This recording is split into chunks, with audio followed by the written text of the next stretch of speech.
held live in Hollywood, California, where we do a series of interviews with people in the CalExit movement and anybody who's talked about CalExit. With us today is DemSoLib, who did a video recently talking about the CalExit movement, and of course, co-host Daniel Costa. I myself am Marcus.ruiz.evans. DemSoLib, could you introduce who you are? What we were struggling to understand what DemSoLib is. Yes. And where what state are you from? Also, I currently reside in New York. New York. Okay. Yeah. Right. Yeah. Who are you, and what was the video you made, and how did we come into this a little bit? Right. Walk the listeners through. Absolutely. Okay, so Democratic Socialist Libertarian. Democratic. I'm in favor of constitutional democracy where the people of a nation have a say-so in domestic and foreign policy. And so, and democracy has many flavors and nuances, but I want something where at least the people participate in their government. Socialist. I am for Medicare for all / universal health care, a fire department, free public education from K through university, things of that nature. I'm also in favor of universal basic income. So there are social safety nets put in place. Libertarian. I do believe there is a place for entrepreneurship. And I think right now we have these giant corporations that are basically rigging the game. But I am for an aspect of entrepreneurship where you have a fair and level playing field where the game is not rigged, but by the same token, people are protected. They're not victims of predatory healthcare or some of the crony capitalist practices that we see today. I'm also a libertarian in the sense that I am for the decriminalization of drugs, sex work. I believe in civil liberties, free speech, due process, everything that's stated in the Bill of Rights. And so I don't think there is a pure system that works when you say, I'm a libertarian, or you say I'm a capitalist, or you say I'm a socialist. I think when you try to apply those methodologies without any other input, I think it usually doesn't end well. So I think I'm in favor of a hybrid system, and Democratic Socialist Libertarian encompasses that. Things I stand for. As far as why, let me say this. I am a political and social activist and maybe somewhat of a philosopher. And I have a YouTube channel called the Democratic Socialist Libertarian, or DemSoLib for short. DemSoLib. DemSoLib. I love that title. I love it. And if you want to check out my, what I'm about, you could go to DemSoLib, DemSoLib.com, or you could try and find me directly on YouTube. YouTube, is clamping down hard on dissident voices. I don't know if you've been following the whole free speech thing on YouTube, but they really do a number on anybody who's going out of the corporate paradigm. But we're still working through that and trying to navigate in that system. But that's a whole other discussion. As far as what I'm doing here today, on my channel, I had done a video about the Catalonia independence referendum, where Catalonia wants to exit Spain and, I guess from a larger standpoint, the European Union. And I came out in favor of the Catalonia independence movement. I think there's a lot of similar, and in the video I mentioned Catalonia breaking off is analogous to California breaking off. Catalonia breaking off from Spain is analogous to the U.S., California breaking off from the U.S. And I said under certain circumstances I would be in favor of a California independence movement, provided that they had their own sovereign currency, independent from the Federal Reserve, private banking fiat, if they restored civil liberties, if they had a green energy New Deal, if they had universal health care, and they met those hypothetical criteria and some other things. yeah, I could see myself backing that. And so, you heard the video, and here I am. So even though Catalonia and California are separate issues, there are things that overlap, and I think there are dissatisfactions that people have in Spain or Catalonia that reflect some of the dissatisfactions found in the United States today.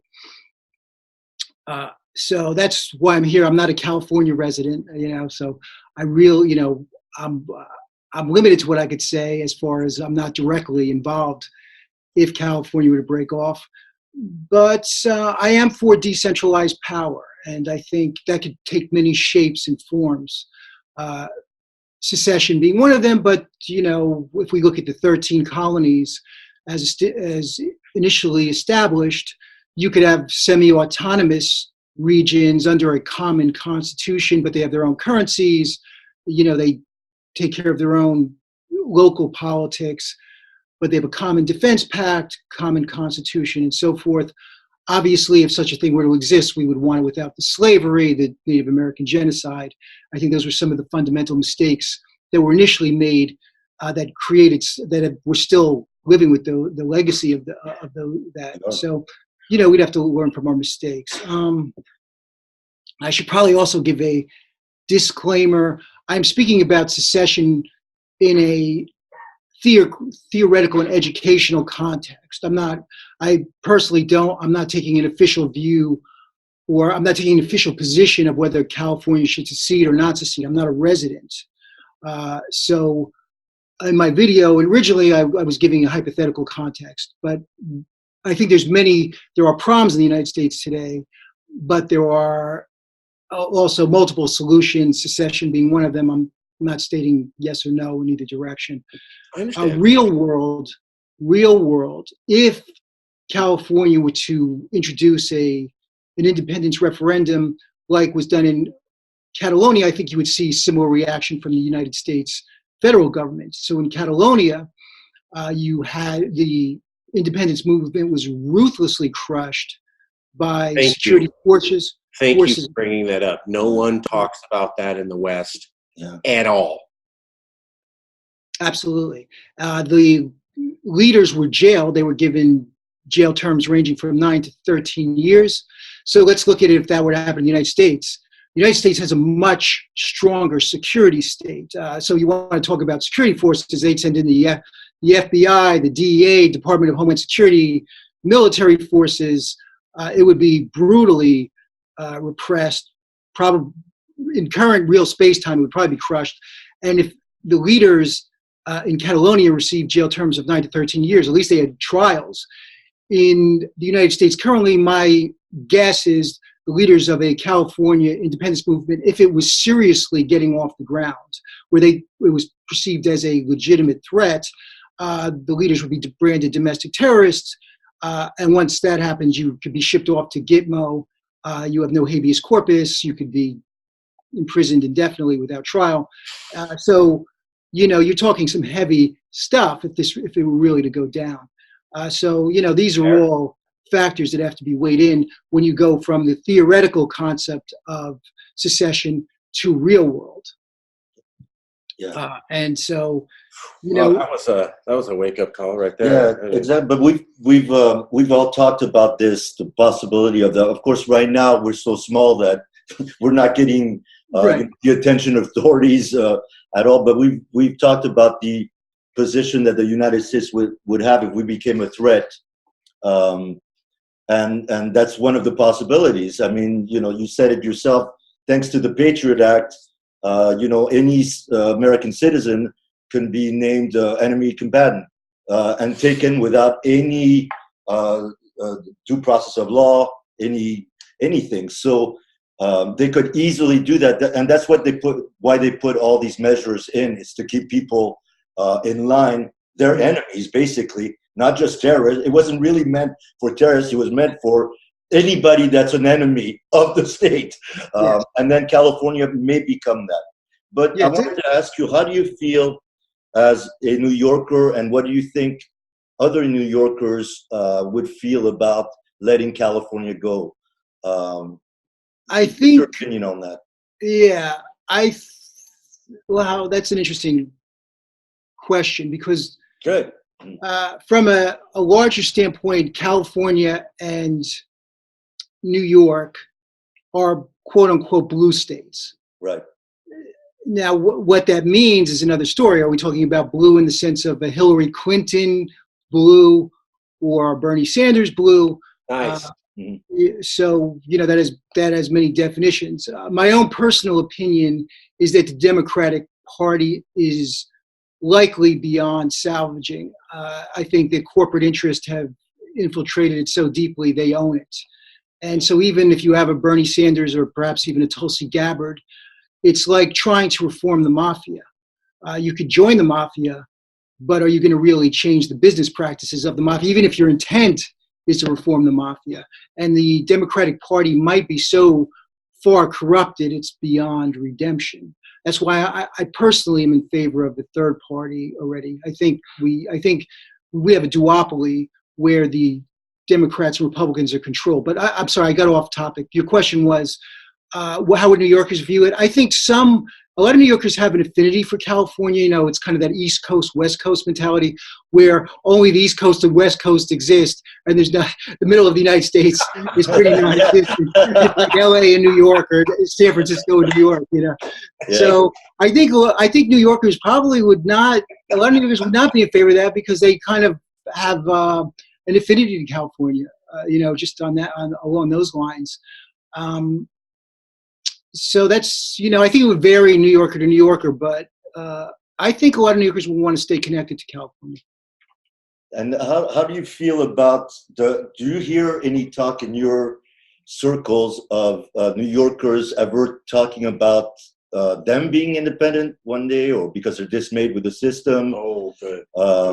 Do you get that frustration from New Yorkers that we get as Californians we have here, but you may not be as affected by it on the East side? I was just wondering what your opinion. Would you, like, if California, and this is a question we always ask each other, if California were to succeed by some incredible miracle to separate legally and peacefully from the United States, would other states, blue states, follow suit because they're seeing that the system is broken too at the same time? That's good. Yeah. Currently, I do not think there's a strong move for New York to secede. New York, I live in a super bubble. I'm in New York City. So this is a hotbed of neoliberalism. You have a lot of like Hillary Clinton Democrats here and that stuff. I mean, you have people who are Bernie or even further away from the mainstream than that. But I don't think there is a strong secession movement in New York City. Where I would see it going, if I were to predict states that have a high likelihood of secession, I would say like Texas, Alaska, Hawaii.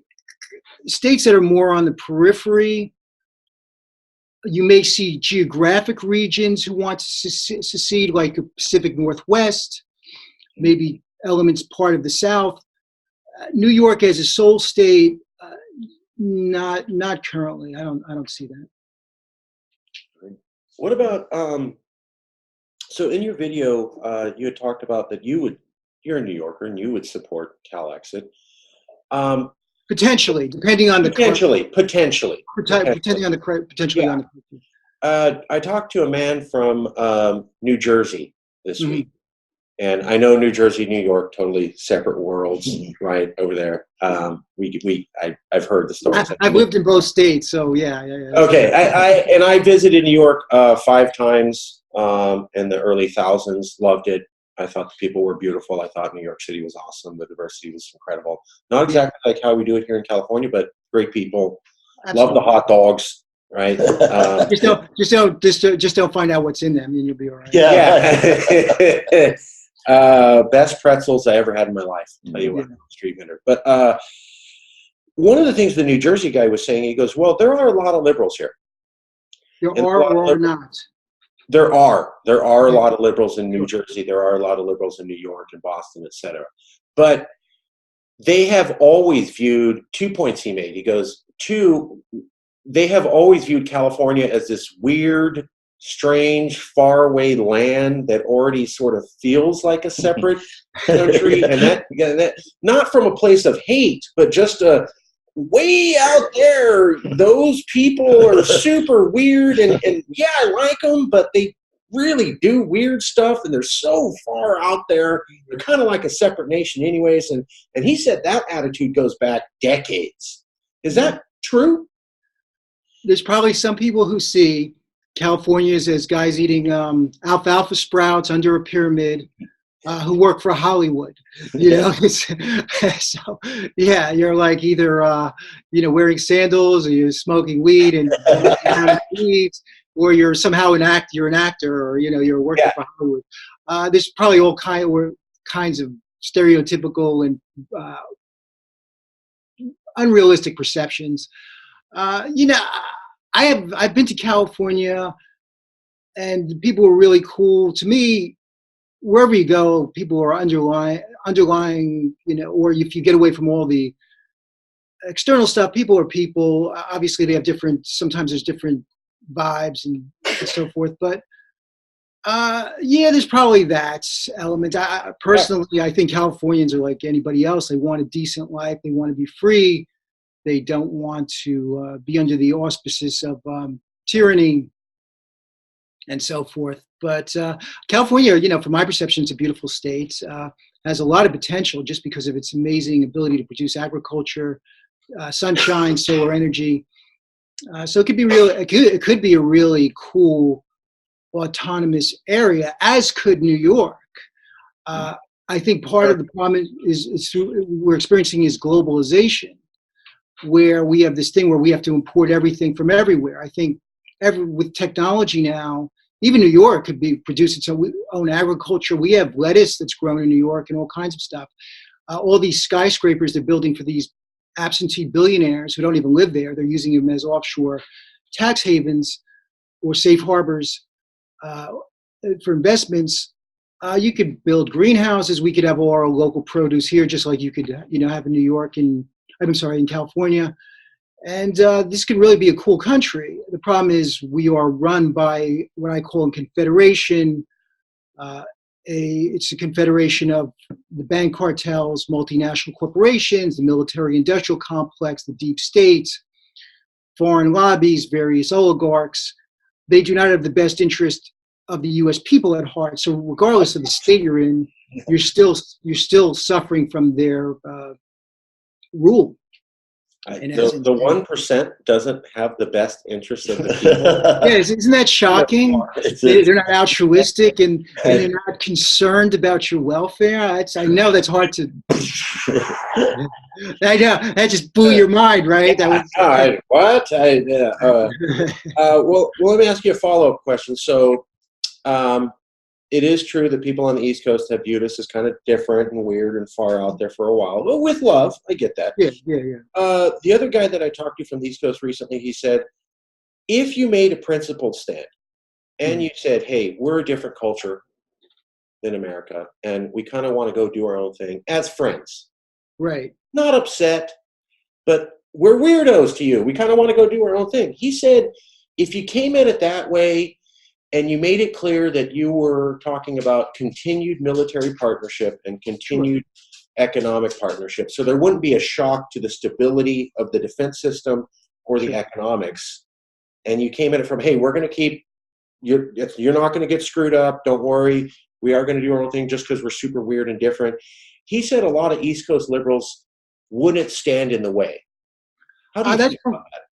That's probably correct. Your problem isn't the people of the United States. The problem is the forces that are governing the U.S. They would not stand for it. The average person, if you explained it in that way, and I think a lot of people, it's not just California, would like to have their own local governance, control their own, what goes on in their everyday lives. And I think if you put it in those terms, I think most people would be down with it. It's not that California is so different culturally. It's more of a question of localized, decentralized power, where people run their own affairs and run their own lives it could be under a common constitution. It could be under there could be all kinds of scenarios in that circumstance, but just everybody's kind of doing their own thing. Once again, I think you get back to the problem of the government allowing this to transpire. The people, yeah, I agree with you. If it was in the proper narrative, I think most people could accept that. That's interesting. See, because I hadn't heard this before, that if we made the case that, yeah, we're different, we had always been of the opinion that a lot of conservatives across America, in the Midwest, the flyover states, don't like California, and they'd easily vote for us. What we were looking at was the liberals on the East Coast saying, well, I do like you.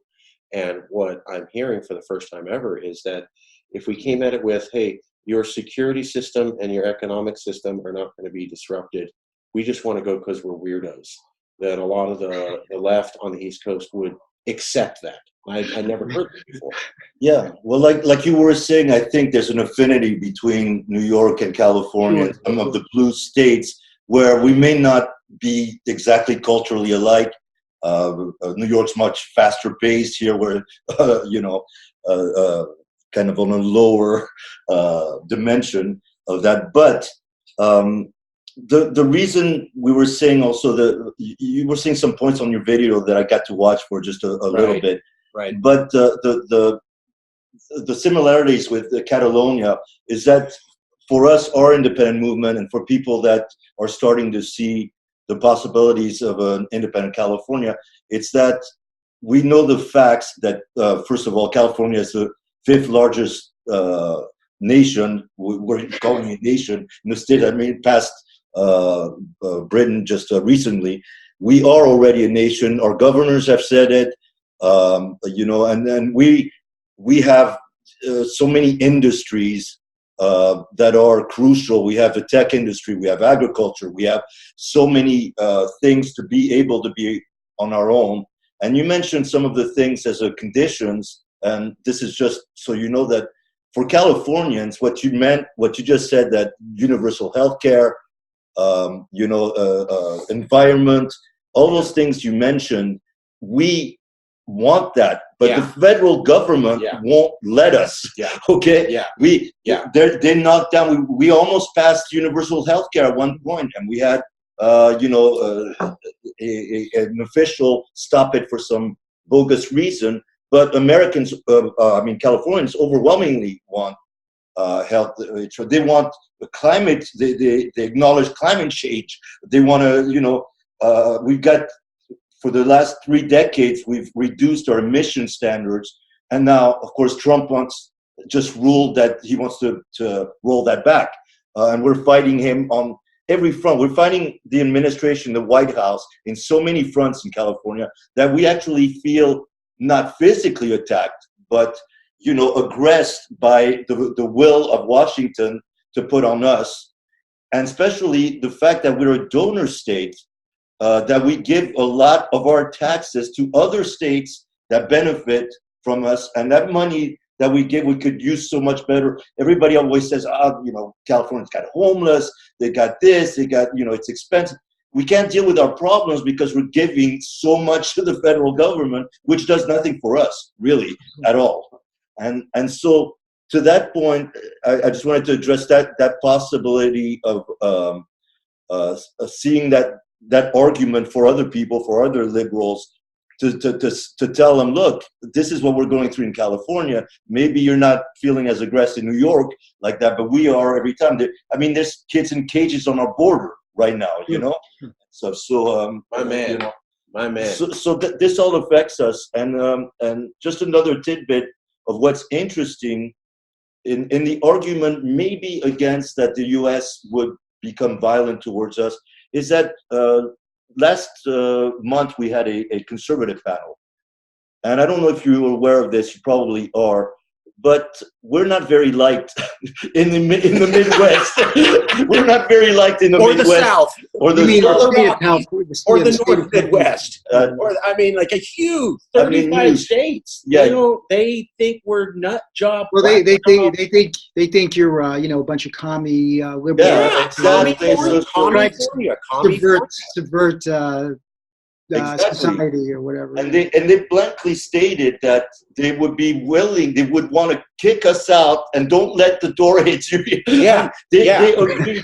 Yeah. The people actually said that we talked, and their organizations said, no, we want California to leave. You're trying to put your values on us. We don't like you. Yeah. Your gun reforms, Yeah. your shit. We don't like anything you Yeah. do. You don't have the same values that we do at all. And so we would gladly take you out. And their view is that they don't care what happens to us after. As long as we're gone. They said that. Yeah. They said they don't care what happens. Go and be, what was it? Calizuela? Be your own California, Calizuela. They picture us being Venezuela, full communist, Soviet Union reborn. I mean, a lot of us work in the private sector, and we believe in opening a business and making profit. And a lot of times we're talking about free trade, with labor standards in place, of course, and no child labor, but free trade between businesses. That's not communist. No. But they are convinced that we want they have an image of us that's not true, and they're never going to get rid of it. No, and they're very threatened by it because, and I understand, because I think both sides, and this is where we agree, we come to one line with the conservative states and everything, is that we completely disagree on everything, but we do agree that they would be better off without California, and we would be better off without them. So we all agree on that one fact. So now if we could spread that word to more organizations, to more conservatives, and they could affect Congress on their own or their elected officials to let us out. And liberals say, you know what, we have no problem with California leaving if they want to leave. Then possibly we could have a possibility of a peaceful change of mind in the nation to say, you know what, we're going to be better off like that. Now, like you said, the politicians, they're not going to go that easily. They're not going to let us go. We're a cash cow, you know. But this is what we're trying to see, getting a conversation with conservatives, liberals, and see, you know, just like Catalonia, try to actually influence and give the facts about California and why we're not happy and why we would be better off. And the conservatives are saying the same in their own way. You know, they don't want us pushing our agenda on them. And it's true, we're a big state. We have a lot of clout culturally and everything. And they haven't, you know, they haven't moved since the Civil War. They're going backwards actually on the things. So, you know, we have total opposite views. But if we can come together on that, and that's why it's so interesting with you saying that, you know, liberals would be willing to do that. That would be great. And so I just have one more question, because you said something on your video that I kind of look, because we've talked about Marcus, and we never hear people talk about this. That you said after 9/11, America was no longer a republic. The U.S. was no longer a republic. It was kleptocracy, plutocracy, whatever you call it. It was controlled by the few, and it was a broken system. Now we feel that strongly. That's why if we felt we could fix it, the system within with our influence as Californians, we wouldn't even go to that extent. I mean, you know, we're not haters of America, so we come from it. But now that we feel the system is broken and cannot come back the way it is, unless it implodes by itself in 100 years or so, we're saying, you know, we don't want to be part of that sinking ship anymore. And, you know, we want out. And so you said something that I think most Americans still, and liberals particularly, we were talking this with Marcus, is they don't realize, they still think that the U.S. can be fixed by changing presidents, by, you know, getting rid of Trump. By the Californians have that view. Californians have that view. Trump caused all the problems. What do you think? What do you think? Where are you on everything? Because I completely agree with Daniel. Where are you at? All right, so just to get back to your point about the Southern conservatives letting you go, yeah, just use the weirdo argument. They'd be happy to let you go. Yeah. You're the weirdo. That is the official argument, the weirdo argument. Yeah, fist bumps, good in. Virtual fist bumps, boom. Okay. We're going to get weirder, so they should kick us out. Yeah. Even more. All we got to do is get weirder. Yeah, let's get rid of those weirdos. Yeah. Good riddance. Okay. And also, I don't think like I said, the problem is not going to come from the man on the street living in the South. They'd be happy to let you go. And I think they want to leave too. A lot of these guys want to do their own thing. Right. So that's not really the issue. It gets back to what you said about 9/11. After 9/11, from my viewpoint and the evidence that I've seen, this was a coup d'etat. Granted, there was always corruption, but you did have a constitution, you did have some rule of law. You had a Bill of Rights, democratic institutions. You had some, although the press was always slanted, you had some reporters that, were honest. Somebody like Chris Hedges used to work for the New York Times. I mean, you had Seymour Hersh working for the New York Times. So it was possible to hear some truths. After 9/11, they put in the Patriot Act. Yep. The Constitution and Bill of Rights was completely eviscerated. We do not have a constitution. We do not have a Bill of Rights. We are living in a de facto dictatorship, what political philosopher Sheldon Wolin calls inverted totalitarianism. And that's where, you could vote. You have a Republican and you have a Democrat. So you can vote for Hillary, you can vote for Trump. The problem is both candidates have been pre-vetted. Yeah. Or you could be a consumer. You have choices. You could buy the Android smartphone or you could buy the Apple smartphone. See, what are you complaining about? You have choices. Man.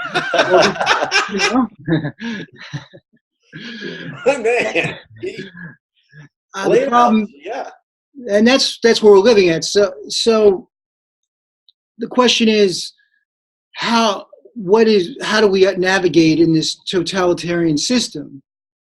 And they are not going to relinquish power. To me, it's analogous to the Roman Empire. Yeah. I think you could study a lot of what's going on today if you study the history of Rome. Totally, we talked about this. Yeah. You said that last night. Yeah, totally. And so, looking at Rome, there was a lot of corruption. And in the United States, we're seeing that level of systemic corruption that we saw in Rome prior to the collapse. You gave the figure of the U.S. collapsing in 100 years. I don't want to say the U.S. because people might think I'm talking about the U.S., former U.S. Republic. I'm talking about the U.S. corporate empire. When will that collapse? And that's the crux of the question, because as things start to break apart, that's when you'll see things like secession really take root, when things get crazy. Even under these conditions, as bad as they are, people still have a sense of some kind of stable reality. As that stable reality dissipates, there's all kinds of possibilities that can take place, including civil war. If you look at, I see a civil war much more likely than a revolution. Because when you have an empire, revolutions are very difficult. You are living in the most powerful police surveillance state, speaking high tech and just in general, that has ever existed in the history of the planet. Yeah. While that thing exists, right now it probably can contain what it would classify as an insurrection. As that thing breaks apart, there may be some fluidity and even civil war, because you have to remember something about the global elites. They may even institute civil war, because let's say conditions get so bad in the United States that there is threat of an actual revolution. They would much rather channel that populist anger and just have two forces, or the people fighting each other. So you're not fighting the global elites. You have two Americas fighting each other, or three Americas. You have a red versus blue, or some kind of battle in that context. And so there's many possibilities. that could happen. You know, then you're getting into the area of conjecture. But this thing is breaking apart. Yeah. What or how that will devolve, it's, you know, I don't know. Our best strategy, I think, is a consciousness revolution first and foremost, because the more people that are awakened, Yeah. the more chance you have of people keeping their heads if things go sideways, as opposed to people just being manipulated and turned against each other, which is what the global elites would do to save their own skin. Yeah. So, you know, are you talking secession in a post-collapse America, which could look like something like Iraq, to, you know, what we see in Iraq today, where you have the Kurds here and the Sunnis here, the Shia here. What would that look like? It's really hard to say. I'd rather see it like what you guys are working for, a peaceful transition to a sovereign nation state of California. Well, I would like to see it allied with the rest of the United States. I like California. I'd want some kind of relationship to continue from my view. Of course. And so maybe, you know, I think we all agree on basic civil liberties, Constitution, you know, healthcare. You want to create a stable middle class so people are, you know, not being driven into poverty, things like that, and stop the endless wars. That you want to talk about draining the economy. What about the $6 trillion Iraq war? I mean, and we're you know, California is paying a big chunk of it, and we have no belief in it whatsoever. Yeah. So they're basically stealing our money and going, no, we don't want endless wars. We're done, but never mind. Still give us your money. Well, we don't care what you think, and there it is. So it's interesting, but one last point I wanted to see your opinion on is, how do you feel as a awakened New Yorker and I'm telling you, we have many discussions with many different groups, and most people, when I bring up this topic of that we're no longer a democracy, that happened after, they'll look at me and go, no, there's no way. And even Californians, we were saying, you know, we can't leave the United States. What are they going to do? What about our progressive friends? Well, you know, we need to say that if we leave, that's it. They're going to collapse. So they're still into the thing that they can fix the system. But what, as a person that knows you can't fix it, and the ultimate, I guess, fix would be a collapse, which is we might not see in our lifetime. How do you feel frustrated, like even as a New Yorker, to see this and to see that there's nothing you can really do? What is your view on how to change it? Do you think it can be changed back? Or do you think it just needs to collapse on its own? Can it be fixed? Can it be fixed? This current system, no, because, well, lay it out there. Yeah, I'm trying to answer this question as best I can. Can it be fixed? I mean, there are infinite possibilities in the universe. You would have to, for the current system to be fixed, you would actually have to have an awakening by the ruling elites, and they would have to say, our current neoliberal system is destroying the planet. Our oceans are radioactive. Sewers filled with plastic. Animal species are being driven into extinction. There's no more clean drinking water. We're turning into some kind of Mad Max, Running Man dystopia. What kind of planet do I want to live on?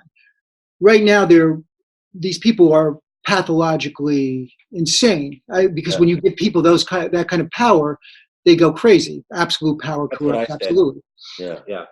If these people were to have an awakening and say, wait a minute, I live on planet Earth. I want clean water, clean oceans, animal life to flourish. I want to promote human potential. I want to move to a Kardashev type 2 Star Trek civilization. And so it's, rather than dumbing down people by destroying the educational system, brainwashing them with this corporate media, I actually want evolved human beings, because I want to move to an advanced civilization. if the global elites were to have that awakening, we could then, yeah, we could have, things could change tomorrow. We have the technology now for this to be a paradise. Not just the United States, but the planet. We'd go to a green energy New Deal, put everybody back to work. You change this debt-based economic system where money is created through debt, and then this debt is perpetuated through usury. And you just got rid of all that stuff, started automating things, free people up. Why are people flipping hamburgers or doing, not that that's a bad job if you like doing it, but why are people doing this monotonous work where they're not fulfilling their potentials as human beings? With automation now, we replace a lot of that. Yeah, everything would be possible. Whether that, now, can the global elites have that kind of awakening? I don't know. You do know you're talking science fiction. That's a parallel universe to ours. Yeah. It's complete. We'd have to go to a parallel universe. In that universe, yeah, maybe we could fix that. But we're more likely to succeed than to change these guys' All right, mind, so let's come from these. Let's take our current world. Let's use the current, or let's use world history as our analysis. So we have to use pre-existing history. No, these guys get addicted to power. They become more draconian in with their laws and enforcement. They get greedier and greedier until the system collapses, and that's the trajectory we're on now, where they're just getting so greedy, they're actually destroying their own system. Right. And what can we do? I think it starts like what you guys are doing. Local activism, work with your local community, but reach out. I think it's important that, we're talking here today. So like-minded people across the United States are connecting, even across the planet. And when this system does break up, even whether it's in our lifetime, I think the U.S. is going to collapse sooner than 100 years. When I say the U.S., I mean the corporate empire. I think it's going bankrupt. Granted, you can say, well, look at Rome. It lasted from the time, I guess, of the establishment of what I would call that Roman Empire, when it transitioned from republic to empire, to collapse, you're talking about 4 centuries. It's going to happen faster now because technology has sped things up considerably. We are living in a much faster age, and things transpire much more quickly. And this thing may go sideways faster than that. If we're going by Rome time, ancient Rome time, and comparing. And most empires have about a lifetime of 4 centuries. I mean, we see it in history all the time. That's the cycle. Yeah. It starts, it goes up. I was telling Marcus, right now, we're going up towards the peak. I don't think we're that close to the peak yet. Then we get to the peak, and then it starts going down. And that could be another 200 years. I don't know, maybe. But I think we've already passed the peak. I think we're in decline. The peak is over. We're watching an incremental slow motion collapse, and if history teaches us anything, when things go south, they could go south very quickly. Yeah, we've said that over here. We've said that over here, that it may just appear to be going slow and long term. Yeah. And if you follow that trajectory, the end's over here, but suddenly it just goes like that, and the trajectory just suddenly collapsed. Like when you look at collapse of the British Empire, very kind of quick. Very quick. Roman Empire, a little bit. The Mayans, they have proven that the Mayans had a very vast empire, and then their water system wasn't providing as well because of climate change. Or microclimate, whatever.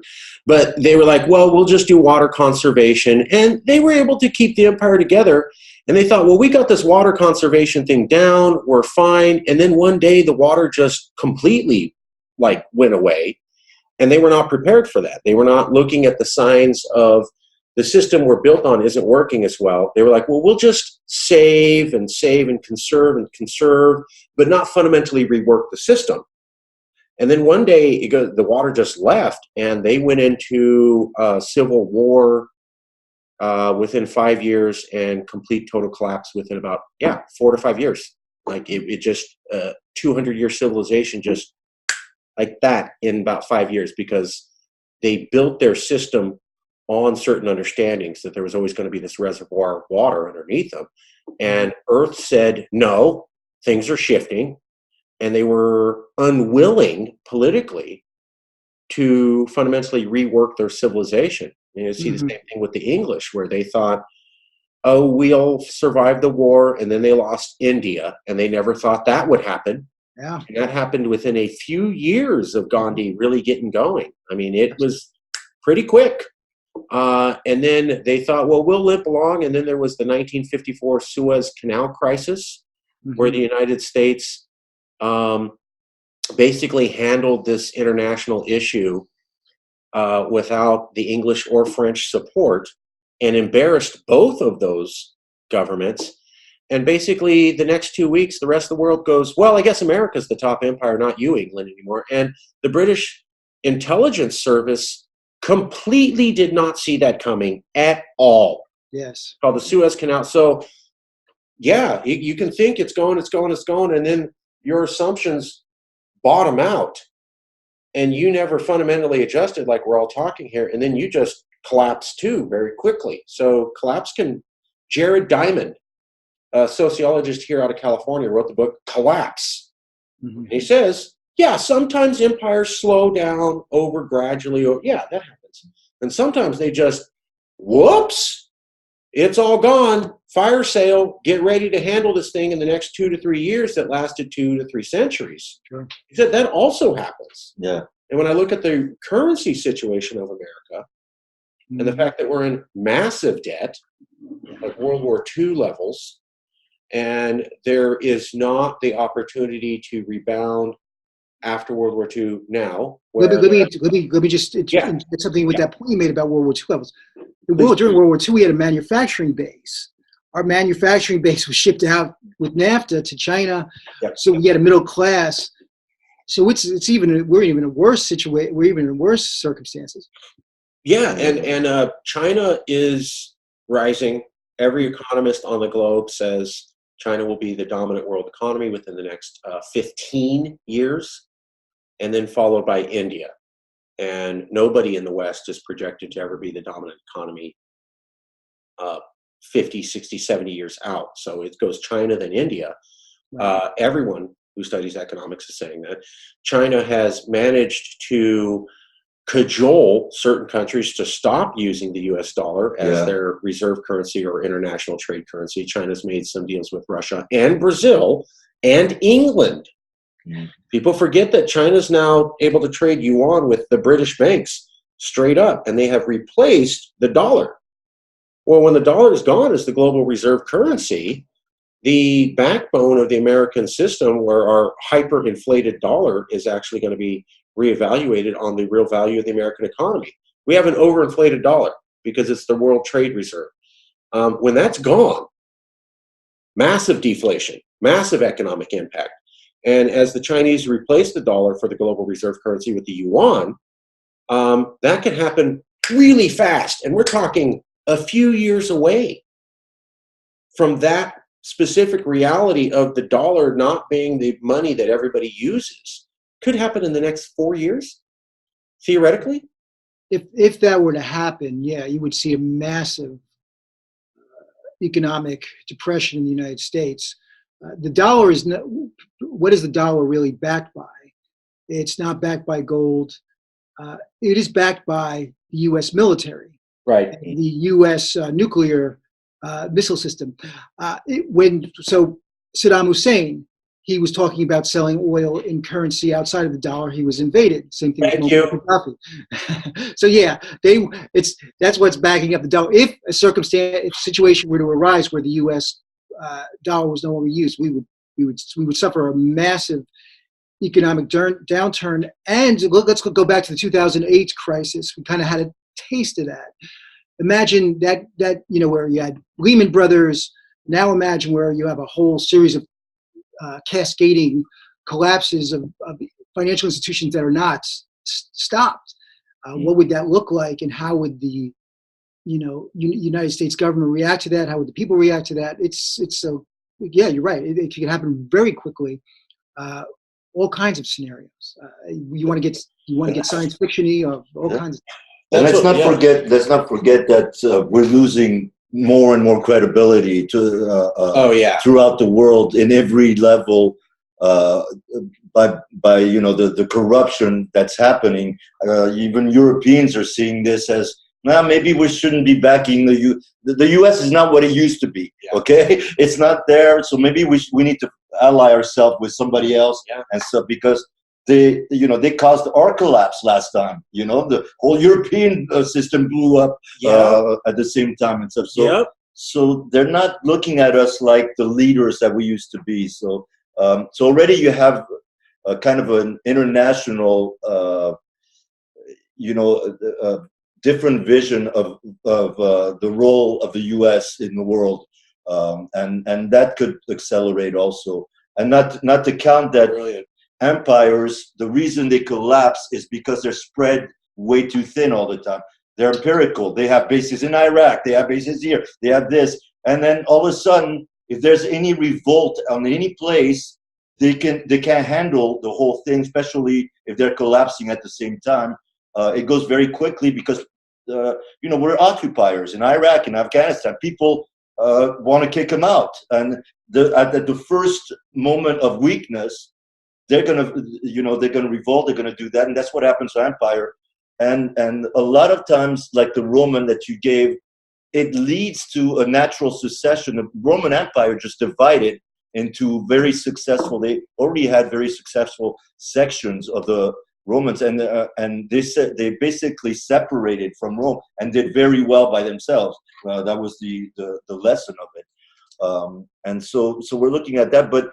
Still, the question for you, this is more personal, is how do you feel despair? I mean, like I felt despair when I found, I came to the realization we couldn't change anything and stuff. So I got into the movement of California independence because I said, this is basically the only way. And if I'm going to complain, I might as well do something about it.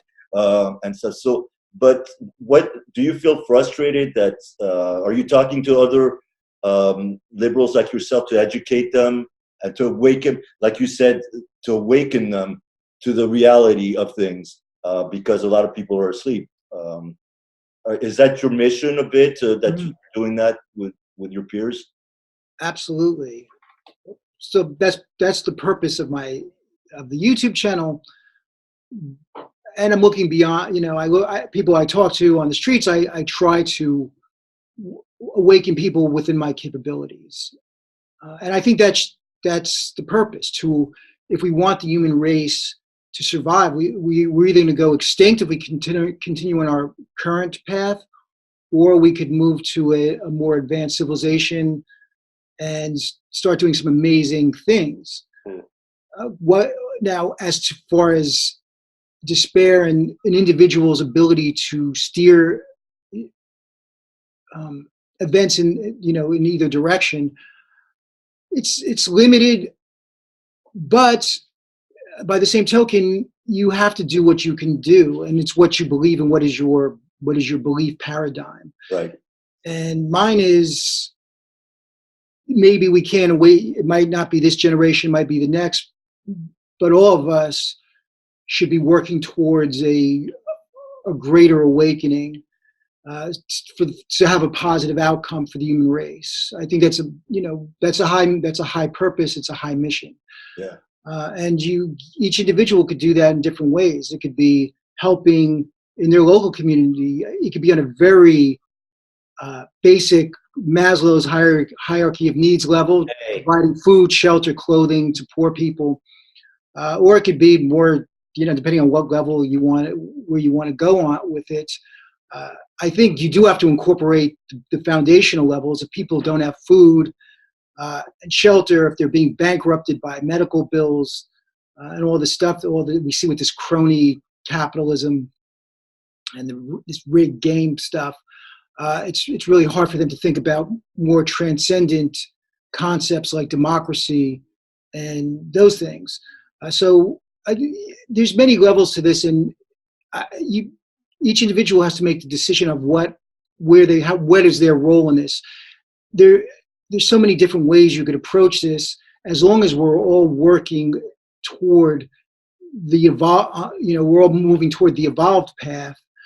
it becomes a matter of personal choice. What's your skill set?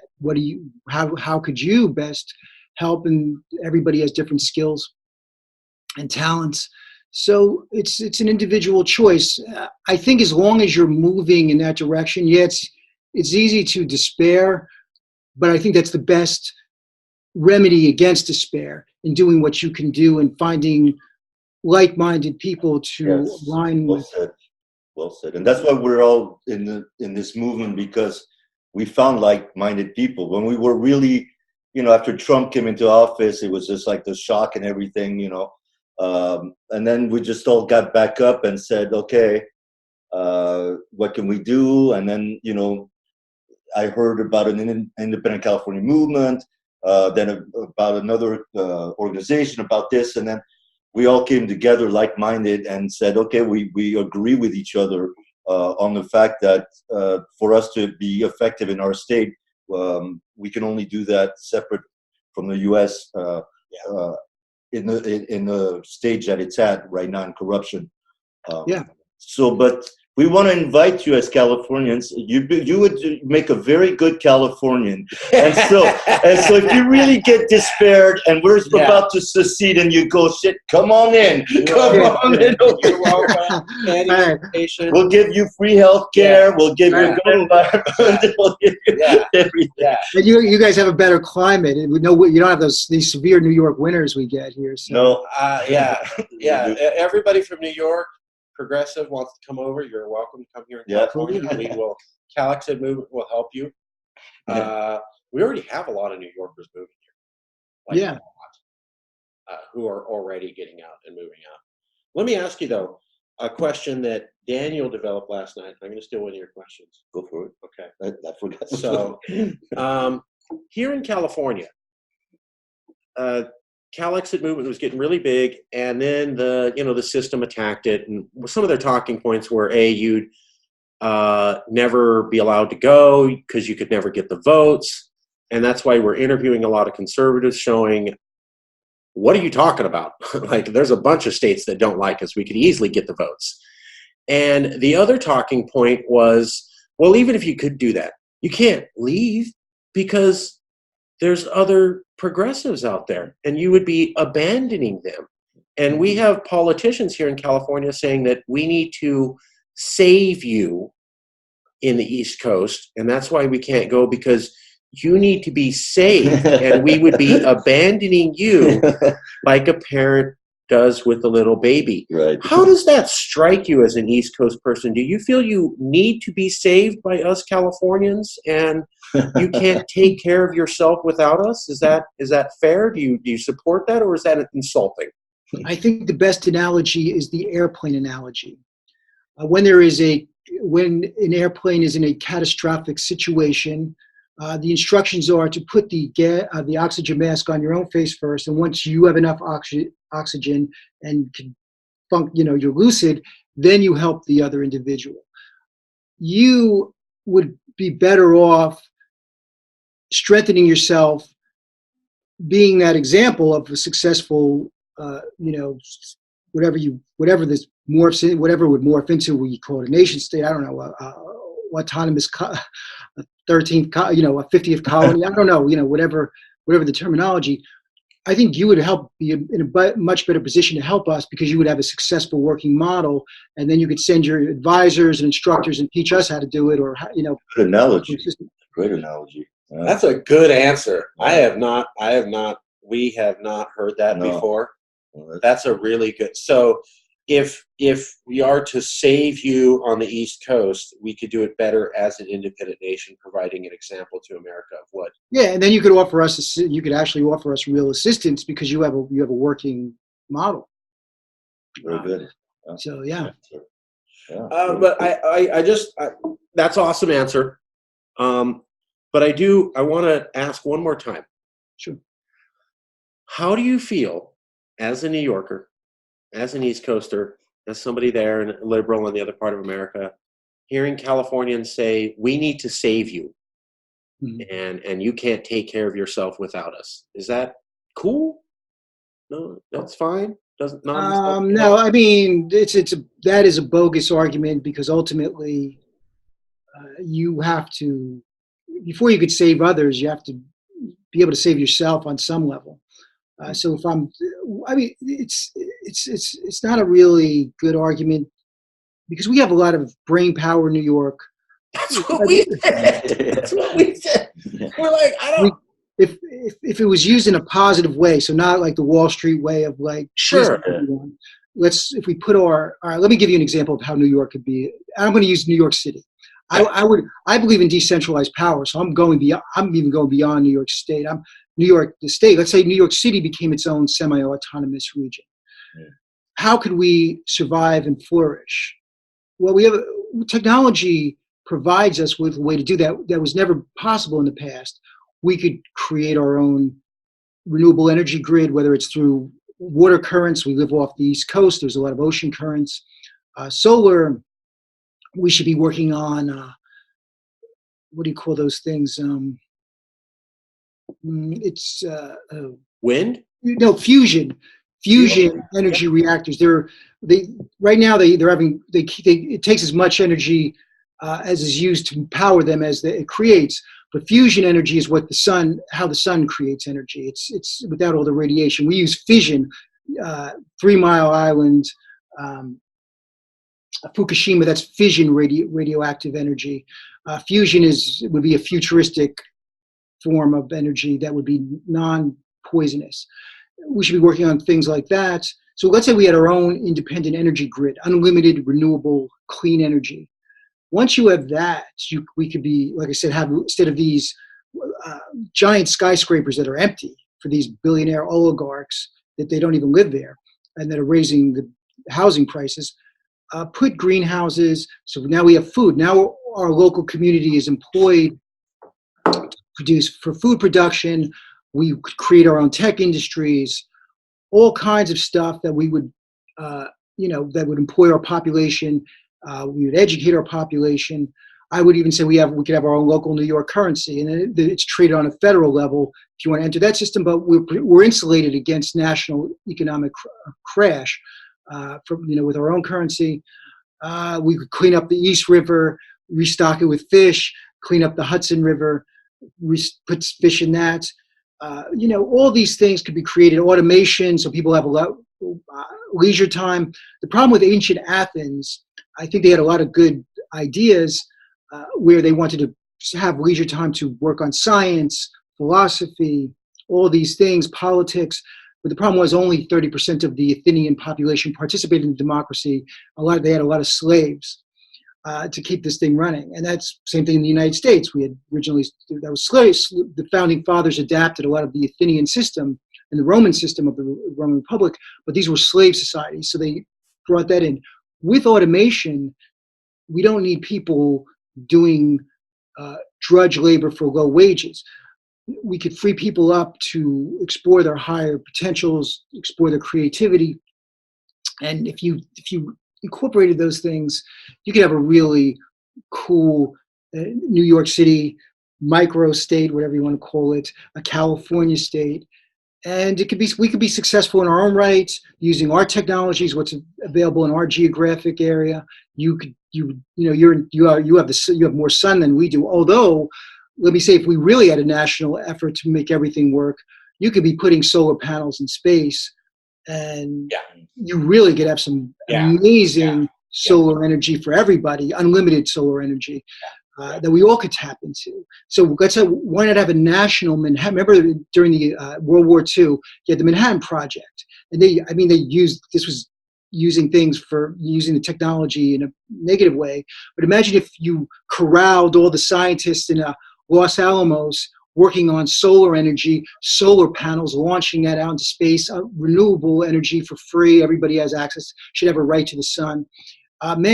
Unlimited energy. Now you're talking some heavy stuff, and we wouldn't need you. You wouldn't need us, but we could certainly live in peace and communicate. You guys come down to New York, we have a drink. I come down to California, we'll smoke some weed. Yeah. You come over here, we'll smoke you out. But if I come over there, I want a hot dog. Yeah. Okay. Pretzels, whatever you want. Pretzels. You guys have the best hot dogs. Your street food is so good. Yeah, it may taste good. I'm not so sure about the quality. The quality. Yeah. No, I was sick afterwards, but hey, whatever, man. You know, the roasted chestnut. Their street food is so good. It's so their pizza and their little roasted nuts and the hot dogs and the New York pizza. New York does make the best pizza. Oh my God, I will give you that. Yeah, we're hardcore Californians. We love all the stuff we have here, but you do have better pizza. Yeah, I would agree with that. Sure. With the tier. And I just wanted to For add, now. For now. I just wanted to add the silliness of this argument in a way that you know, did you feel that you're gonna be without us? You're gonna need you're gonna need help. That we're helpful and stuff. It's a silly argument in the first place, because if California became independent, or even if New York became independent, we would have this exact same relationship with each other. It's not going to change. If something's happening to you where we can help, we're going to come. And it's not because we basically separated that we're different from what we were, but we would still be coming to other progressives aid or whatever, because that's our values. So the argument that if we leave, something's going to change for progressives, for other liberals, it's not going to change, because we still have that same relationship. We, you know, we're not getting we're getting divorced from the United States government. We're not getting divorced from the people. Nice. You know, oh, good. And we got that on film. Yeah, great. So, that's a good line. So yeah. So, anyways, we got to stick together. That's yeah.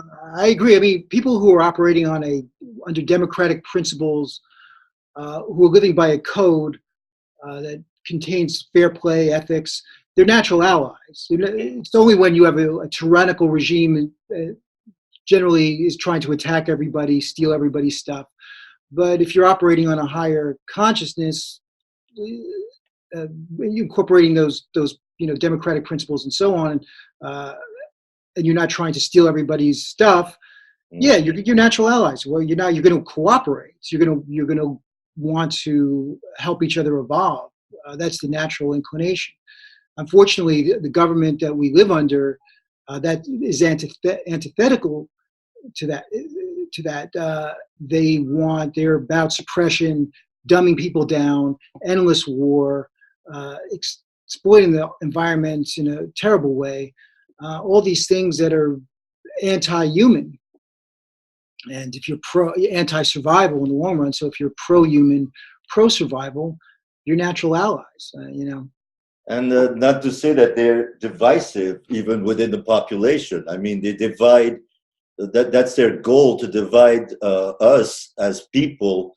Once again, red state, blue state, you're this, you're that. No, we're all human somewhere, and we have something in common. But by putting out that propaganda all the time that we're so different, that our values are so different here, our values are so there, and just on both sides, the media does it. On the liberal side, on the conservative side, and so it's just separating us more and more into. This is where you see somebody that used to be an ally become an enemy all of a sudden, because of that propaganda that's put there, and that really separates us as humans, basically, and makes us just a black and white type of thing, where we're much more than that. That's the tactics of regimes like that, like corrupt regimes. They like to conquer, divide, conquer. Yeah, it's an old methodology, but it works well. You see it you see it all the time in authoritarian regimes, or a way to keep the arrested population channeling their energies against each other, right, rather than against the actual people who are running things and pulling the string. Yeah. You see it in prison. What they'll do, especially from my understanding of the way California prison politics work, everybody's in there. They divide it by race, so you have all these. The warden is controlling everything, but then they pit all these gangs, racially based gangs, against each other. It's the same technique that they use, divide and conquer. And you mentioned the media. Sure, if you look at who owns the media, the corporations, they're the same people running the show. So GE used to own MSNBC. That's a defense contractor. Now Comcast, which works with the deep state and helped kill net neutrality. Who owns Fox? News Corp. Who owns and who's in charge of News Corp? Rupert Murdoch, who sits on the board of Genie Energy, who wants access to the pipelines of the Syria pipeline routes, who's also on the board of Genie Energy, Dick Cheney, a couple of the Rothschilds, Lawrence Summers, ex-president of Harvard University, who also helped repeal Glass-Steagall, which protected, so if you look at all the media, who owns these media corporations, it's the same entities that are for the endless war, the oil corporations, the control over the social media platforms. It's very incestuous. So you have a guy who's on the board of directors for AT&T, will also be on a pharmaceutical corporation's board of directors, a defense contractor's board of directors. They're all aligned, which gets back to my original premise. There is a confederation of groups that have a very aligned purpose that have kind of worked together to control the planet. Yeah. Yep, that's the reality. That's reality. Yeah, that's the reality we're living in. Yeah. So right now, I don't see a U.S. revolution taking place like we saw in 1776. At least not at the moment. Just because of the strength. This is a real. If you go back to the original American Revolution, it was more of a colony breaking off from the mother country that was separated by a large expanse of ocean. And now when you're talking about actually living in that empire in the same geographic space under modern technology, that becomes a totally different reality. So it gets back to, I think it's about consciousness, revolution, and trying to form our own communities and work together with allied, mindsets. Yep, and that's exactly why we're reaching out to everybody, and it's great. It's great that you were able to come on the show and we could share some common things. It's a complete departure from the other panel we had with conservatives. So if you know other East Coast liberals or not conservative people on the East Coast, we'd like to talk to them. Yeah, absolutely. And likewise, if any of your people who are in your movement, check. I'm on YouTube, Democratic Socialist Libertarian, DemSoLib, social media at DemSoLib or demsolib.com. And, let's groove. So anybody watching through my portal, hopefully they'll turn on to what you guys are doing. And, it's about a network of higher consciousness. I think that's our best weapon now. To deal with the current regime. Yeah, and we're lucky to have technology like this that connects us, where before we couldn't be on a video. You'd have to fly. We'd have to fly to New York, meet you, and you'd have to fly here. But this is great because we can reach anybody anywhere. And really, it's the next best thing to meeting in person. I mean, but obviously. We've got the technology to do that, so we should use it. I mean, this is how we compete with the 1%. Yeah, that they can afford to fly everybody to this massive conference and make it look super big and hire all the staffers, and we can do Zoom. Yeah, and a conversation and record it. It's the same thing. This is the people competing, and we are going to show this. If you know anybody else who's liberal out there that'd like to interview us, we would love to talk to them about how they feel about California being a nation. And everybody in our movement's going to see this video. Absolutely. I'll put in my description box because I'll as long as everything went well technically, it says it's recording. I'll post this on my end, and I'll put your information in the description box so anybody who wants to tune in, to plug into your, your scene. Yeah. They can do so. Yeah, and actually, I'm with Yes California and Independent California, two different organizations, but we're doing the thing. But I want to send those members to your site actually and see the video that Marcus showed me before I came on, because I've been having this argument about democracy being gone, this and that, and it's good to have reinforcement. Say go see something. You're always watching like conservatives that really have nothing very intelligent to say. Go look at this person that's really intelligent and that knows what he's saying and stuff. And then that might upset him. You're not crazy. No, don't worry. You're not crazy. This is really happening. This is really ruled by a group of a cabal of power elites. Yeah. It's not an illusion. It's real. It's the real deal. Okay. Well, whenever I get that argument by a Californian, I'm going to send them to your site. I'm going to divert to you. Yeah,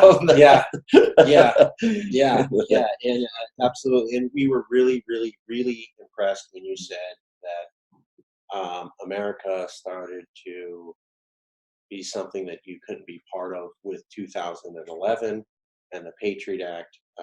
Many of us have been saying that for a long time. Yeah. I think that was the Rubicon of tyranny.